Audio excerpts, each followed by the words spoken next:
Hey guys, what's up? We are here in Tirada Express with Andrew Dizon.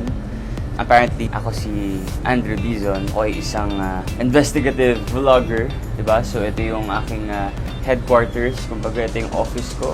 As you can see, meron akong ganito. So kapag nag-vlog ako, para meron tayong background sounds. I also have my tablet here, dito yung mic, diba? So at least dito, malamig. So dito ko ni-spill yung mga expose na nakikita ko sa labas, mga kasamaan, di ba? So lahat yun dito nangyayari. Dahil alam mo naman, si Andrew Dizon ay isang prinsipyong mamamayan ng Pilipinas. He just wants to help, he wants to spread the news para maging aware ang ating mga kababayan. So, right now, tour ko kayo sa POV kapag nasa labas ng aking bus. So this is the interior of Tirada Express with Andrew Dizon. So as you can see, these are the monitors. So dito nangyayari, for example, meron akong nakitang hindi ka nais-nais, dito namin titingnan.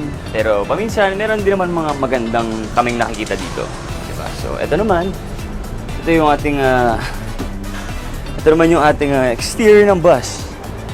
Yan. So ako actually nagpa-print niyan. Pina-print ko talaga yan. Okay. So ito naman. Kita mo yung details, talagang may ganun pa. It means yung radio, parang radio yung datingan niya, di ba? Pinag-isipan, it's very well thought of at lahat yan intentional. Abangan nyo ang Never Say Die sa GMA Prime.